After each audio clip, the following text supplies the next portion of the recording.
Good evening, everybody, and welcome to the council meeting for Monday, April the 7th, 2025. Please rise for the playing of the national anthem and a moment of reflection.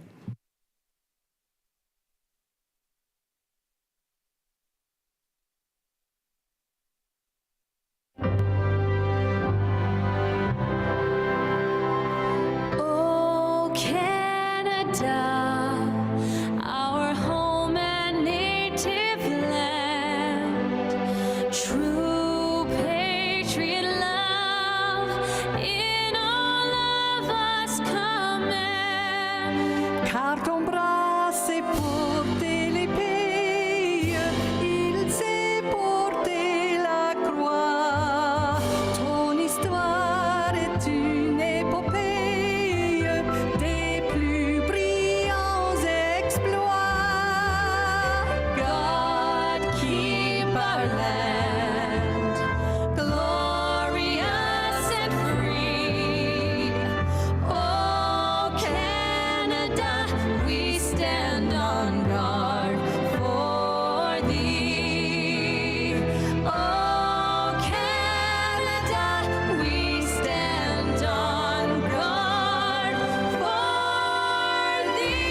Please be seated. And at this time, I will look to Councillor Lindell to read the land acknowledgement. The land on which council meets today is the traditional territory of the Haudenosaunee, Anishinaabe, and Attawandaronk, and the Mississaugas of the Credit First Nations peoples, many of whom continue to live and work here today. This territory is covered by the Upper Canada Treaties and is within the land protected by the Dish with One Spoon Wampum Agreement. Today, this gathering place is home to many Indigenous peoples made up of First Nation, Inuit, and Métis.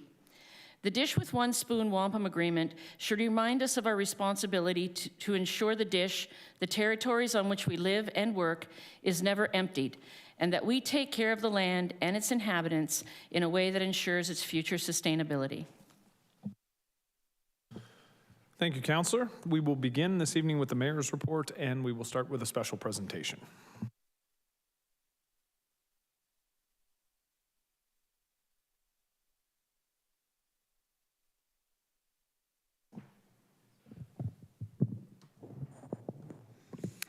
So before I get into the Mayor's report this evening, we're going to start with a special presentation to honor the outstanding achievements of the 2024-2025 Ridley College Prep Boys basketball team.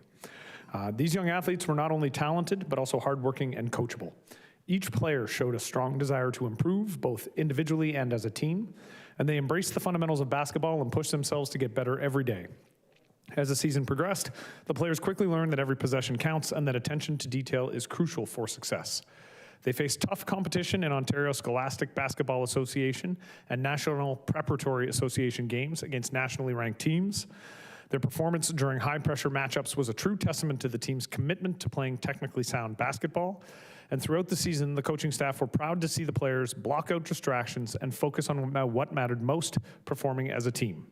The hard work paid off, and they secured the OSBA championship with playoff wins over Bill Crothers School, Crestwood Preparatory College, and a thrilling 65-61 victory in the finals over Houghton Prep.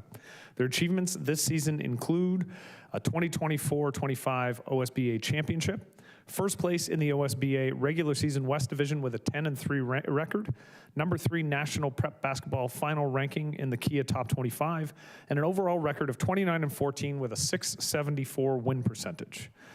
Individually, the team had standout performances from senior point guard Caleb Roberts, who earned first team OSBA All-Star and NPA first team honors, and team captain and shooting guard Griffin Collinson and senior shooting guard Quentin Ethier each earned third team OSBA All-Star recognition. Special mention goes to the team's head coach, Vic Rasso, who's been in this room a couple times this year, who was named the OSBA Coach of the Year and NPA Professional of the Year. This team truly seized the moments and created lasting memories together. They showed what it means to work hard, support each other, and rise to the occasion. And so tonight we get to offer congratulations to every player and coach for making this season one to remember. But before we do that, a round of applause for Ridley.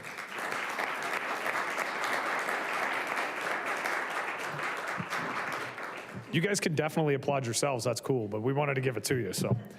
So I'm going to call up each player in attendance, and what I'll ask is, as I call you up, I have a certificate for you. We're going to take a quick picture right here, each individual, and then slide along to make a line behind me, and then we'll do the coaches and the supporting staff, and then we'll get a group shot.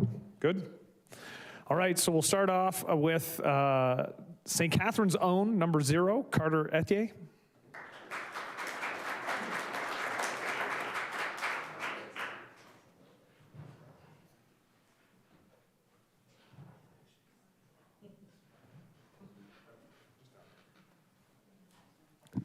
Number 1, CJ Roberts.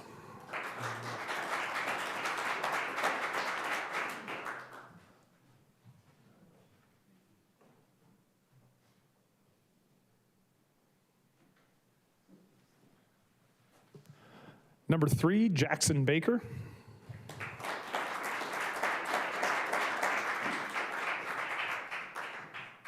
I'm going numerically, guys, so tell yourselves a corner here.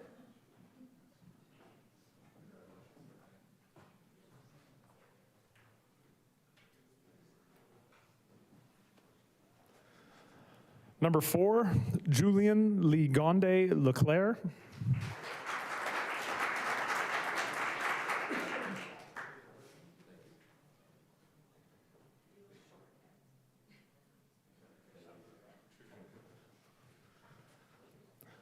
Number 9, Demir Ostaprak.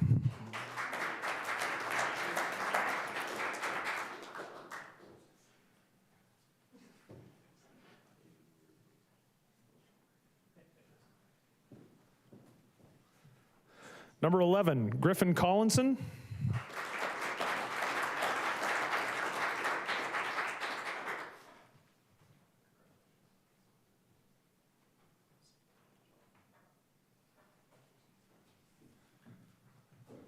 Number 12, Luka Yankovic.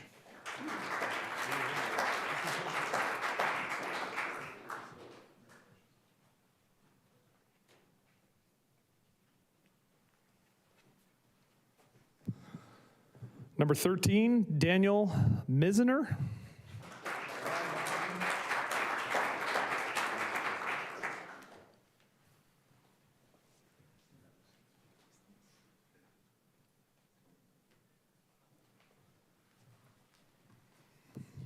Number 15, another St. Catharines' own, Quentin Etier.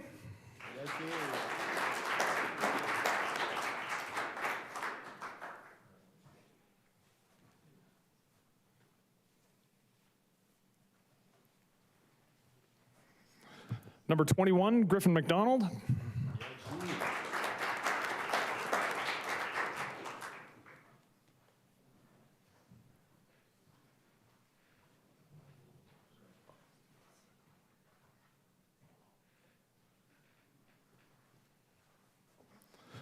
Number 23, Caleb Roberts.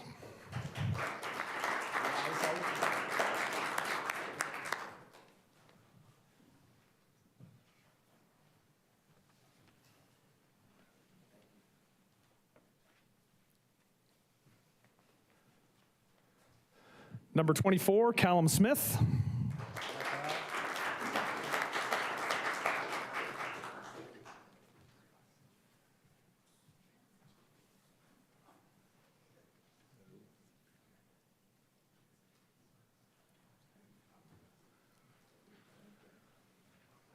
And then the coaching and support staff, we have head coach Victor Rasso.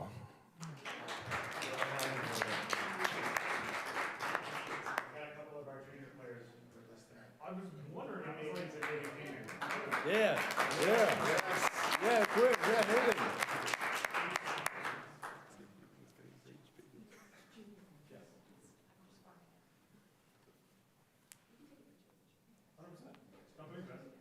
Get in there, boy.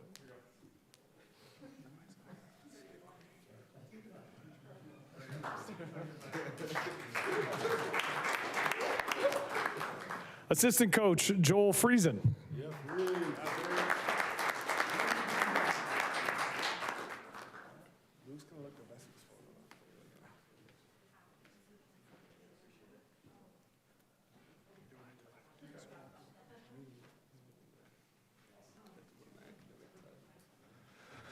Assistant coach Josh Doan.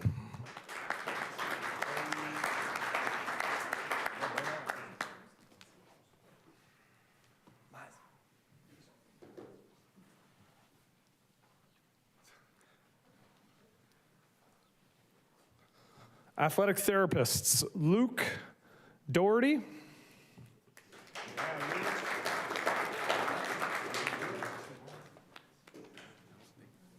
Best rest. Best rest.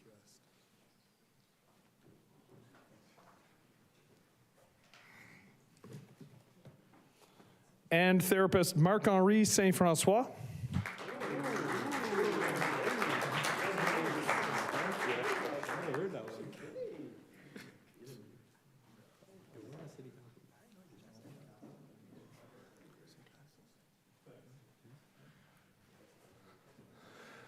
The program assistant, Nicholas Ronald. Yes.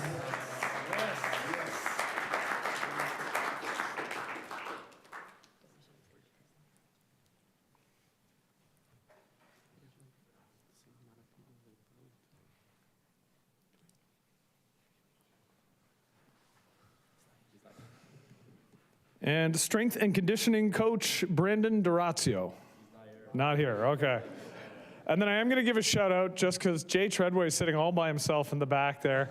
Jay's a fixture whenever it comes to Ridley anything, so congrats to Jay as well. But a round of applause for the team. And now, gentlemen, we're all going to come together and pretend like we like each other so we can do a team photo together in the middle.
And to the Ridley folks, do not feel compelled to have to stay, guys. You can totally leave now.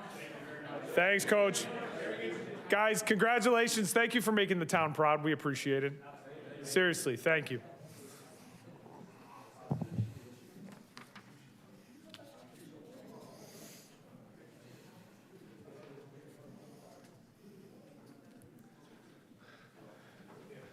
Quite honestly, I never feel short. I never feel short, but standing around that group of kids, I felt like, I don't know.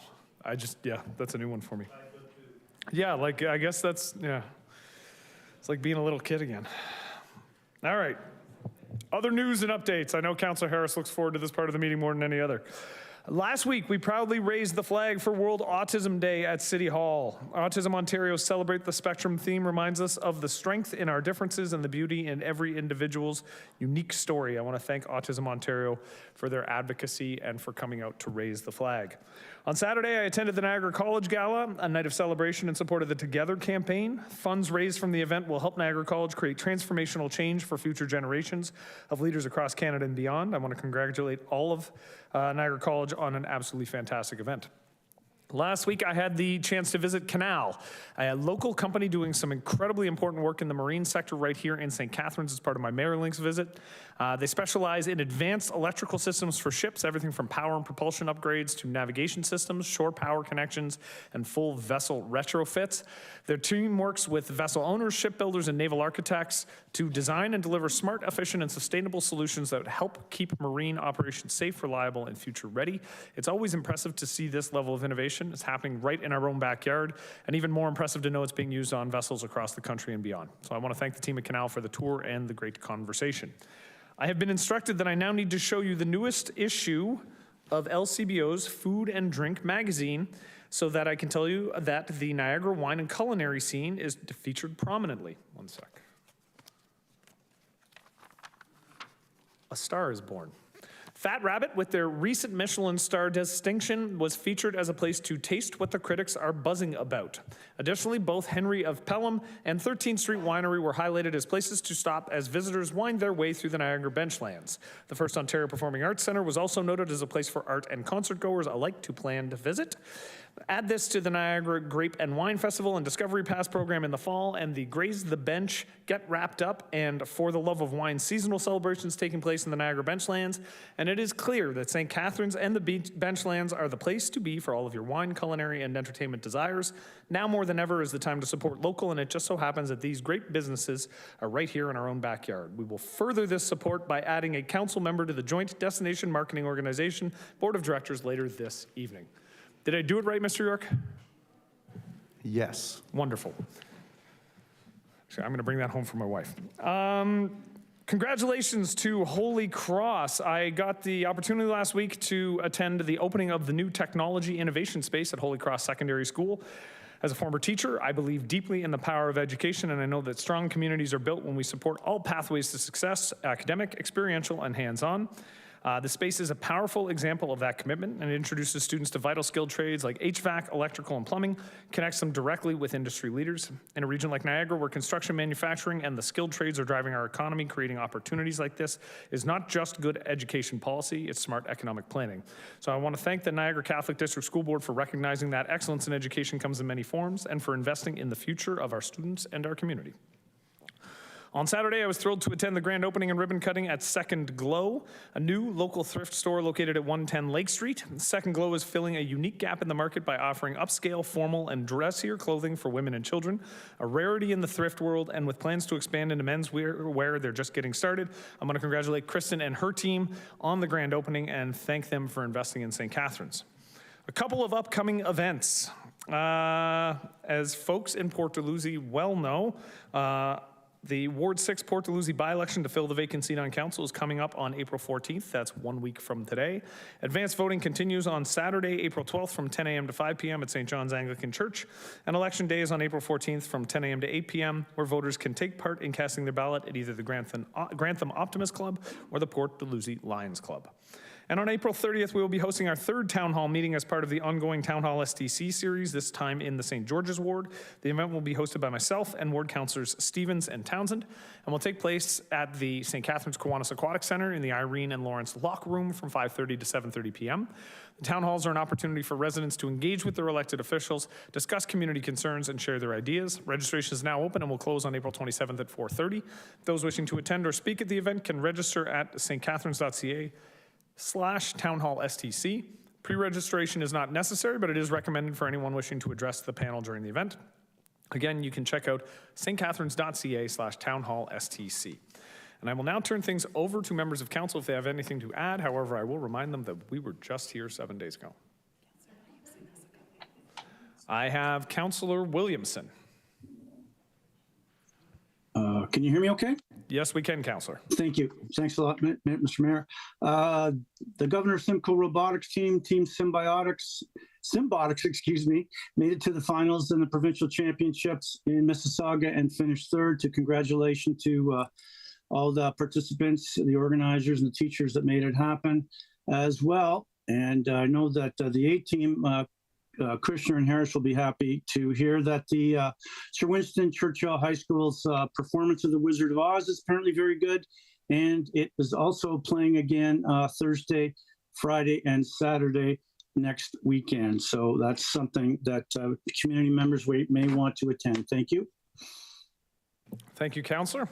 I have Councillor Kushner next. Oh, no, Councillor Ratzlaff. Sorry, Mayor. Yeah, our names were switched before we got here. That wasn't. We're not trying to play a practical joke on you or anything. But it is me that would like to speak. Well, I know it's you, but I'm a little bit confused. Did the microphones get switched?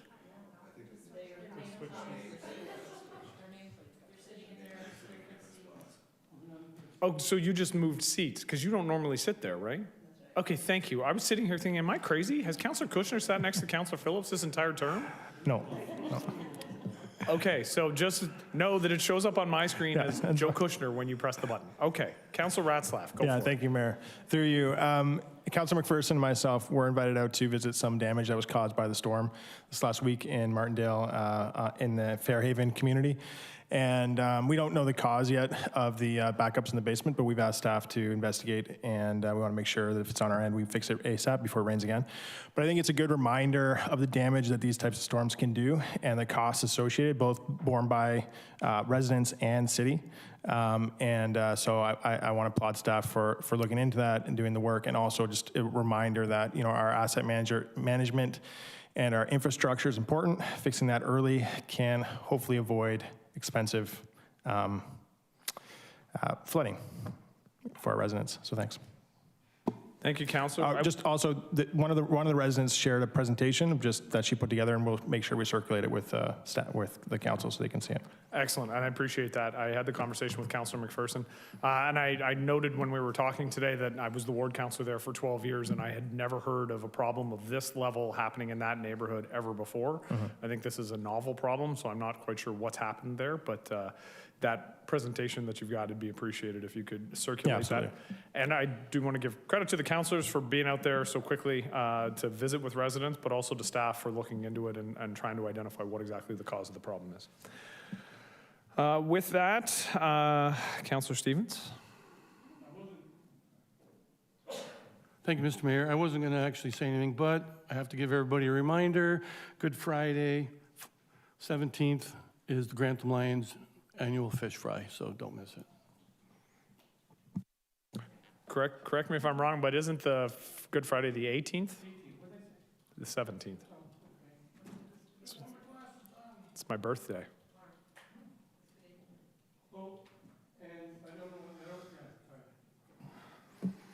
And I don't know if we're here before that again. So on the 25th, they're having their monthly, they've started monthly spaghetti dinners, and that'll be on Friday the 25th.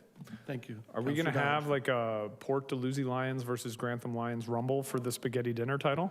Seeing as they're not here, I'm going to say ours is better because it's all homemade. We have homemade sauce. So because your mic is off, I'll just let Councillor Williamson know that Councillor Stevens just challenged Port Dalhousie Lions and said that Grantham Lions sauce was better. So Councillor Williamson, I'm going to give you an opportunity to respond to that. Well, bring it on, I say. That's I don't know how else to respond. It's the Port Dalhousie Lions are a machine. They have a lot more experience than the rookies at the north end of the city.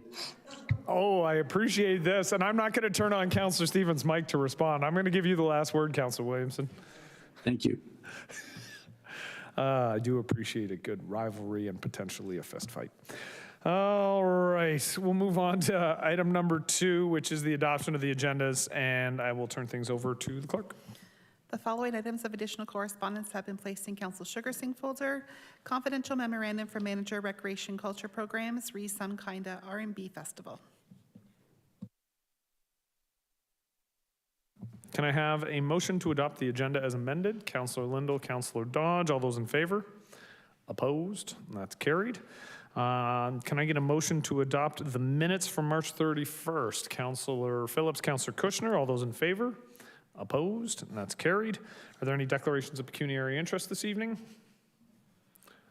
All right, seeing none. Motion to move the consent reports. Can I have a mover of the consent reports? Councillor McPherson. At this time, I will look to the clerk to read the list of consent reports, and then we will have a recorded vote. Today's consent agenda is item 6.1, Financial Management Services, Capital Project Report for the fourth quarter ended December 31st, 2024. Item 6.2, Planning and Building Services, removal of a registered property from the Heritage Register, 30 Oakdale Avenue. And item 6.3, Planning and Building Services, housekeeping amendments to the City Fence Bylaw, 2014-68. Councillor McPherson? Yes. Councillor Phillips? Yes. Councillor Ratzlaff? Yes. Councillor Stevens? Yes. Councillor Townsend? Yes. Councillor Williamson? Yes. Councillor Dodge? Yes. Councillor Harris? Yes. Councillor Kushner? Councillor Lindell? Yes. Mayor Cisco? Yes. And that's carried. All right, we have no public meetings this evening. We have no presentations this evening. So we'll go right to number 9.1, Economic Development and Government Relations, Director, Councillor, appointment to the St. Catharines-Lincoln Destination Partnership Board of Directors. Before we discuss the report, Brian York, the Director of Economic Development and Government Relations, will provide brief introductory comments. I don't believe it's going to be Mr. York, though, is it? Sorry? Are you going to be providing introductory remarks? Yeah, sure. Okay. Yeah. I see Ms. Doyle next to you, so I wasn't sure if maybe she would be providing the remarks, but Just here for the, pizza? the pizza. Thank you. Through you, Mr. Mayor, in September of 2020, Council approved an MOU with the Town of Lincoln to explore a joint approach to tourism destination marketing. Since then, both communities have made great strides. We've developed a joint funding model supported by the municipal accommodation tax, created a strategic plan, set up a governance model, and finalized a service level agreement. All this work has led to the incorporation of a shared destination marketing org to showcase and promote both our urban and rural tourism experiences. Tonight, we are requesting Council appoint 2 representatives to the new DMO's Board of Directors, 1 elected official, and 1 staff member. That will help shape its direction and make sure it stays aligned with the city's goals. Mr. Mayor? All right, can I get a councillor to move the recommendation in the report? Councillor Lindell, seconded by Councillor Phillips. Last week, members of council were contacted to put their names forward to be appointed to the St. Catharines-Lincoln Destination Partnership Board of Directors. Councillor Harris put his name forward, and so the recommendation is on the screen that we appoint the city's tourism marketing officer to serve on the Board of Directors for the St. Catharines-Lincoln Destination Partnership until March 31st, 2027, and that the following 1 councillor be appointed to the St. Catharines-Lincoln Destination Partnership Board of Directors, Councillor Harris. Any questions or comments? Seeing none, I will look to the clerk to call the roll. Councillor Lindell? Yes. Councillor Phillips? Yes. Councillor Dodge? Yes. Councillor Kushner? Yes. Councillor Harris? Yes. Councillor McPherson? Yes. Councillor Williamson? Yes. Councillor Townsend? Yes. Councillor Stevens? Yes. Councillor Ratzlaff? Yes. And Mayor Cisco? Every ounce of my soul wants to vote no on this, but I'm going to vote yes and make it unanimous.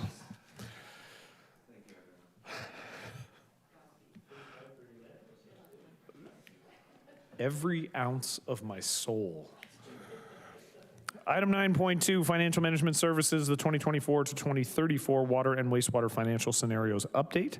Prior to discussing the report, Christine Douglas, Director of Financial Management Services, will provide introductory comments lasting no longer than 5 minutes. And we'll introduce Michael Bredner, Manager of Financial Planning, to provide a presentation. And Michael can go as long as he wants. Thank you, Mr. Mayor. Good evening, council members, senior staff, and public. So this evening, we're just coming back to you with the Water Wastewater Financial Plan update as requested. Here's our brief agenda for this evening. And then just a little reminder, so last March, staff presented the 2024 to 2034 Water and Wastewater Financial Plan, which is a key requirement under the City's Safe Drinking Water Act requirement. And this plan is necessary for the city in order to maintain our drinking water license to allow us to resell water as mandated under legislation. So as part of the city's 5-year renewal process for the drinking water license, Council approved the financial plan last year. The Water and Wastewater Financial Plan, it contains several critical requirements that must be submitted to the Ministry of Municipal Affairs and Housing, and this was submitted to the ministry last year. However, as part of the approval process in 2024 to 2034, the Water and Wastewater Plan in March of 2028, Council requested further review of the timeline for us addressing the water and wastewater backlog, specifically interested in exploring options that may allow the city to reduce the current backlog in timeframes of 35 and 60 or 75 years. Staff have completed this analysis, and tonight we will present the various scenarios for the timelines 25, 35, 60, and 75. These scenarios will help Council understand the potential impacts of adjusting the timeline and providing further clarity on how quickly we can address the backlog. Before I hand things over to Mike Bredner for the detailed presentation, I want to remind everyone that while the Water and Wastewater Financial Plan is an important part of planning and the drinking water licensing, its approval does not commit Council to any specific financial decisions. The formal financial commitment will be made during the budget process. Much like our other master plans, the Water and Wastewater Financial Plan serves as a guideline or a roadmap. It provides the necessary framework to develop the staff budget, which will ultimately be presented to the Mayor and Council for consideration and during their budget deliberations. So with that said, I'll now pass things over to Mike, and he will walk through the scenarios and next steps. Okay. Good evening, everyone. Make sure we get this working. Perfect. So the city's water and wastewater assets, they combine to represent approximately 46% of the current replacement value of all of the city-owned capital assets. As noted in the 23 asset management plan, there is a capital backlog of over $400 million identified in our water and wastewater programs. And since that time, the city's been making additional progress in our implementation of our decision optimization technology, also known as DOT. And through our work with DOT, we've identified now that we've got a $464 million backlog in water, $181 million backlog in wastewater, for a total of $645 million in our backlog. So obviously a significant portion of our assets have some past due work that we need to look into. There we go. This graph shows our Niagara comparators and the proposed or approved 2025 rates for water and wastewater. As you can see, the orange line is our average of $1,473 per year based on a consumption of 170 meters cubed annually by a household. And the city is sitting in the bottom portion there, third lowest, with $1,239 right now. Should be noted that the additional increases that we've talked about in the past to support the sustainability of the water and wastewater systems are not unique to the city of St. Catharines.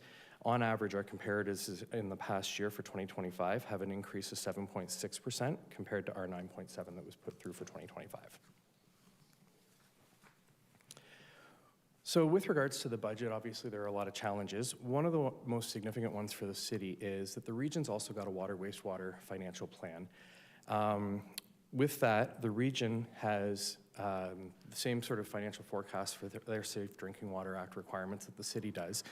What has happened, though, is the 2025 budget for the region went above and beyond what their Safe Drinking Water Act financial plan was and what we've built into our plan as well. So what happened is 12.27% was the increase that they approved in 25 versus 7.15% that's in the Safe Drinking Water Act financial plan that they presented before. So there's an extra 5.12% in 2025 alone that is going to impact our wholesale rates for the water that we're receiving. These increases are beyond our control, obviously. However, they do have a direct impact on our ratepayers, and those increases will ultimately end up passed down through some way, shape, or form to those ratepayers.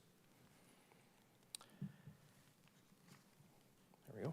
So when we went through to update the scenarios based on Council's directive last year, we looked at four sort of main pillars to help us guide our approach. So on the sustainable service delivery, how can the city continue to provide our services today and into the future, utilizing asset-specific life cycle activities that maximize the value to our ratepayers?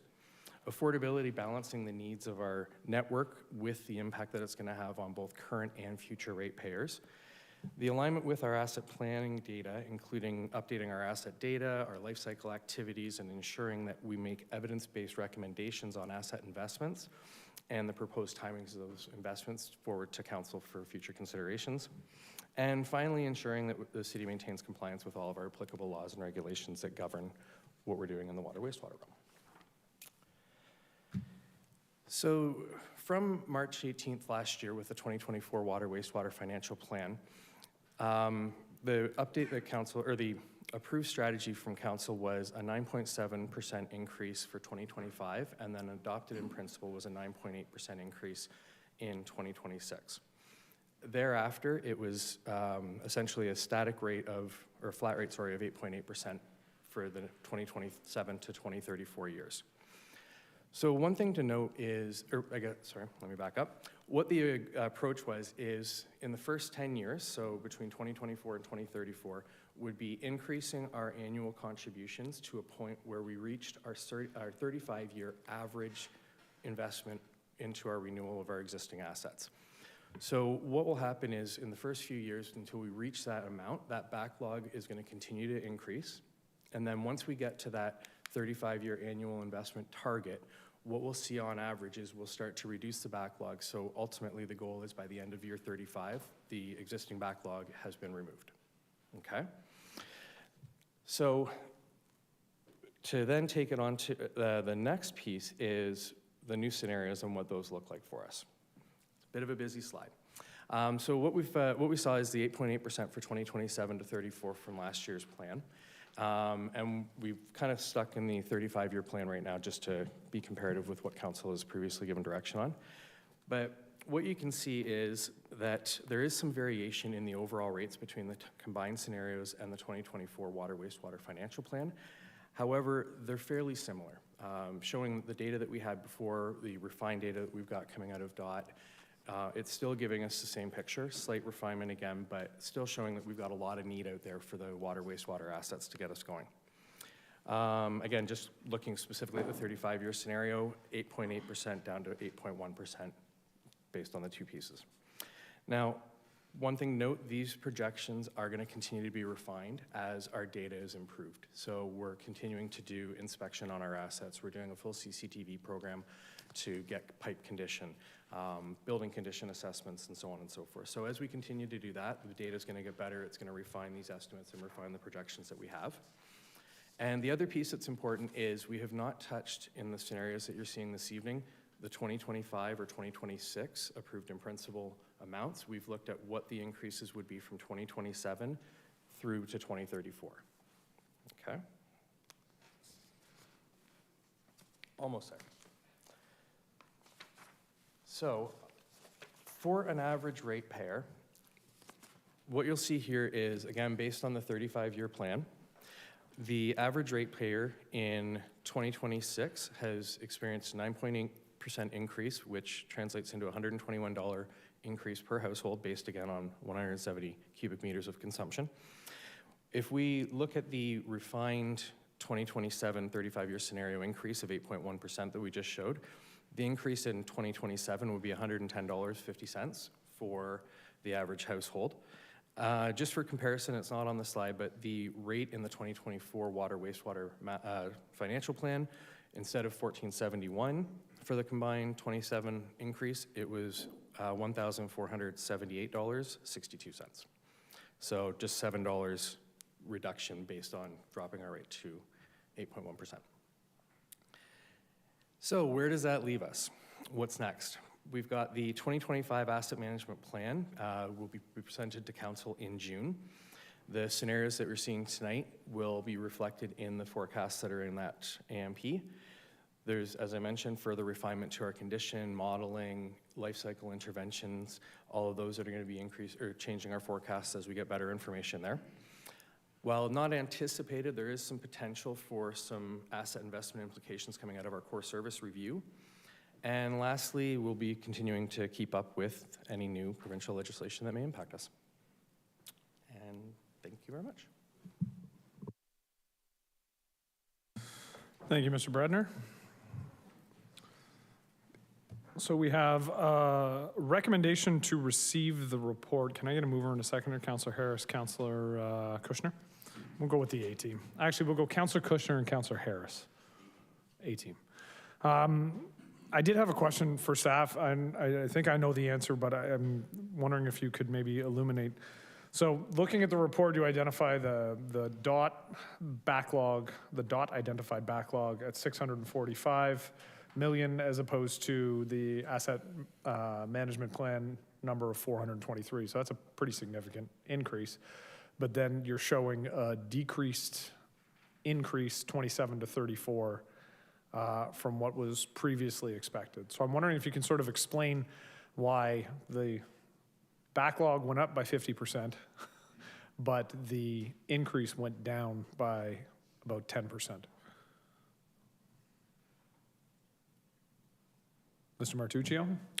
To you, Mr. Mayor. The reason why from my understanding, the reason why the backlog went down is because some of the work is not right up front. It is in subsequent years, so therefore the rates, the costs came down.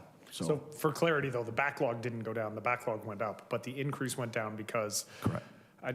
This is something I wanted to make sure was highlighted. If the deputy CAO were here, I'm sure she would be demanding it be pointed out that the improvement in our data has allowed staff to better identify when the money is going to have to be spent. And so even though the DOT system has identified a bigger backlog, we have a better idea of when that backlog is going to have to be addressed, and it has allowed for a lower increase than was previously believed. I only pointed out because if the deputy CAO were here, she would want everybody to know how important the collection of data is. And I just felt that needed to be said.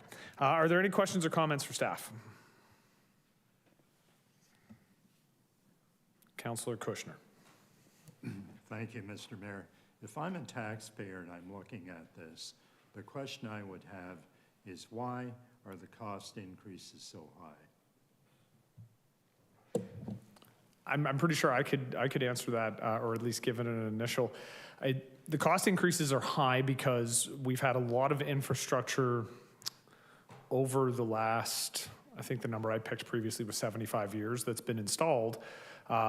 And has reached the end of its useful life, but we have not increased our water rates to deal with that backlog over time. And so we've built up a backlog that continues to get worse every year. I think the numbers in there, when we originally passed the financial plan, it had been identified we needed $53 million a year to spend in capital works to maintain to clear the backlog, and we were spending $26 million. And that's happened over a number of years. So we now have a backlog of infrastructure work, infrastructure that is rated as poor or worse, that needs to be dealt with. And when it comes to the water supply, we are significantly more constrained with what we're allowed to let go because of all of the regulations around water. So it's different from, a road sort of falling into a bit of disrepair and getting to a poor condition. We have legal requirements when it comes to the water and wastewater system that we can't ignore. So when residents look at this, it really is a function of, the money was not spent in the past to deal with the infrastructure issues. A backlog of infrastructure issues has been created. They have to be dealt with. This addresses specifically what you're saying. This was why I asked for staff to come back with the 75-year numbers, because, as I said, this is a backlog that's largely been built up since the Second World War. The reality is the 75-year numbers don't demonstrate a great deal of savings. And I make the assumption, and staff can correct me if I'm wrong, that's because the infrastructure works that need to be done are relatively front-loaded to deal with the issues that exist. And so we still have to collect the money to be able to deal with that, even if we put it on a 75-year timeline. And so that's the unfortunate reality, is there are a lot of issues that will be coming to a head in the next 35 years, and you can't really spread those costs out over 75 because the infrastructure work has to be done sooner than that. Thank you, Mr. Mayor. Follow-up question. What will be the impact of tariffs? That's a good question, and I'm going to look to Mr. Martuccio for that one. Through Mr. Mayor, to the councillor, we're still monitoring what the impact of tariffs is. However, there are, whether it's machinery or equipment or supplies that do come from the U.S., specifically on our water system, things like valves and things like that, that do come from the US. So there will be some impact. We haven't seen what the impact is yet, though. Thank you. Thank you, Councillor. All right, seeing no other questions or comments, I will look to the clerk to call the roll. Councillor Kushner. Yes. Councillor Harris. Yes. Councillor Dodge. Yes. Councillor Williamson. Yes. Councillor Stevens. Yes. Councillor Phillips. Councillor McPherson. Yes. Councillor Lindell. Yes. Councillor Miller. Councillor Ratzlaff. Yes. Councillor Townsend. Yes. Mayor Cisco. Yes. That's carried. All right, motions, there are none. Calls for notice of motions, there are none. For clarity's sake, though, Councillor McPherson asked, her notice of motion that was provided last Monday is for the April 29th meeting. So the motion she had mentioned at that time will be coming forward on April 29th. Are there any report requests for this evening? Seeing none. Committee and task force minutes, there are none. So I will look to the clerk to tell us why we're going into closed session. Planning and Building Services, Ontario Land Tribunal Appeal, 33 Locke Street, closed session pursuant to Municipal Act 2001, Section 239(2)E, litigation or potential litigation, including matters before administrative tribunals affecting the municipality. And F, advice that is subject to solicitor-client privilege, including communications necessary for that purpose. Legal and Clerks Services, 180 Queenston Street Standstill Agreement, closed session pursuant to Municipal Act 2001, Section 239(2)F, advice that's subject to solicitor-client privilege, including communications necessary for that purpose. And K, a position, plan, procedure, criteria, or instruction to be applied to any negotiations carried on or to be carried on by or on behalf of the municipality. And Corporate Support Services Labor Relations Update, CUPE Union Negotiations Collective Agreement, CUPE Local 157 and 150, closed session pursuant to Municipal Act, Section 239(2)D, Labor Relations or Employee Negotiations. Can I have a mover and seconder to go in camera? Councillor Harris and second by Councillor McPherson. All those in favor? Opposed? Away we go.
Welcome back. Motion arising from closed session. 15.1, Planning and Building Services, Planning Services, Ontario Land Tribunal Appeal 33 Locke Street. Moving is Councillor Williamson, seconding is Councillor McPherson. I will look to the clerk to call the roll. Moved as amended. Councillor Williamson. Yes. Councillor McPherson. Yes. Councillor Miller. Yes. Councillor Phillips. Yes. Councillor Ratzlaff. Councillor Stevens. No. Councillor Townsend. Yes. Councillor Dodge. Councillor Harris. Yes. Councillor Kushner. Yes. Councillor Lindell. Yes. Mayor Cisco. Yes. That's carried. Item 15.2, Legal and Clerk Services, Legal Services 180 Queenston Street Standstill Agreement. Moving is Councillor Lindell, seconding is Councillor Miller. And I'll look to the clerk. Councillor Lindell. Yes. Councillor Miller. Yes. Councillor Dodge. Councillor Harris. Councillor Kushner. Councillor Williamson. Yes. Councillor Stevens. Yes. Councillor Phillips. Yes. Councillor McPherson. Yes. Councillor Townsend. Yes. Councillor Ratzlaff. Yes. Mayor Cisco. Yes. That's carried. 2.3, Corporate Support Services, Labor Relations Update, CUPE Union Negotiations, Collective Agreement, CUPE Local 157 and Local 150. Moving is Councillor Phillips, seconding is Councillor Stevens. To the clerk. Councillor Phillips. Yes. Councillor Stevens. Yes. Councillor Williamson. Yes. Councillor Townsend. Yes. Councillor Lindell. Yes. Councillor Ratzlaff. Yes.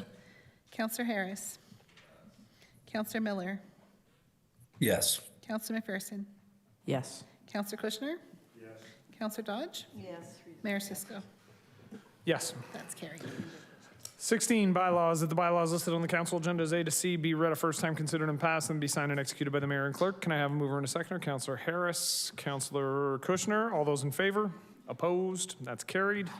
And adjournment. Who would like to adjourn tonight? Councillor Kushner, Councillor Harris. All those in favor? Opposed? Good night.